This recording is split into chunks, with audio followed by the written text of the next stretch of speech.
how those relationships. Maybe I could share a little bit about experience of some construction projects that we've been through.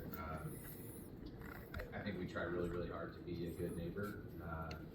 Construction is always going to bring some noise and some traffic, and I think that's the reality of it, that none of us are going to stand here and sugarcoat that there is going to be some traffic and some things that come with this.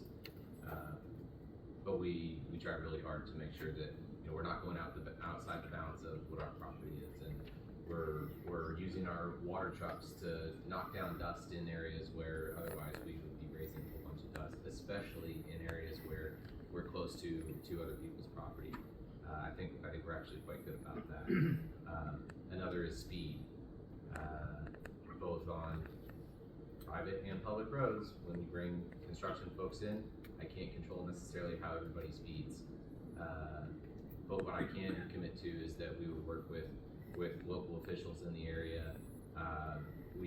In other areas, we have absolutely gone to the county sheriff and said, hey, we have people speeding down this road. We know that they are associated with our project. Can you please set somebody out here to slow folks down and reduce impact on the people who live around here?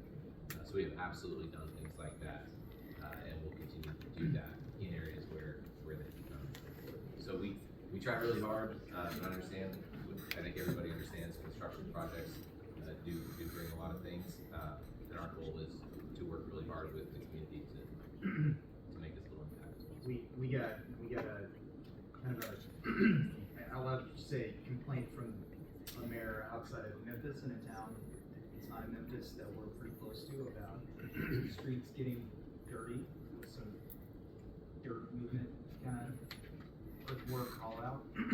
So what we did, he just called me and he was like, hey, the roads are getting a little dirty, so we now send out street sweepers three times a week to clean the roads, because we were making that mess, and so we're doing that. That's kind of a small example, but it's a pretty good example.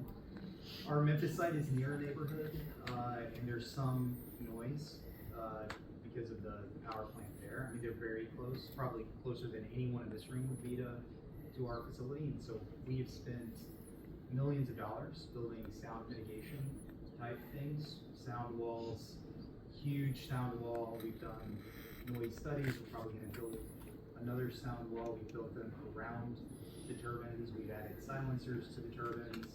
So these are all things that are additional on top of that we have done just because we have relationships with the local government. We talk to the community. Like, it's a little noisy today. We monitor this like every day to see if we're at the right decibel level. And if we're a little bit higher, we will actually turn off some of the turbines to quiet the noise on that day, because it's kind of variable with wind and weather and things like that. So we try to be responsive within reason, if you know what I mean. We can't solve all of the world's problems, but we do take the feedback we get extremely seriously and make action.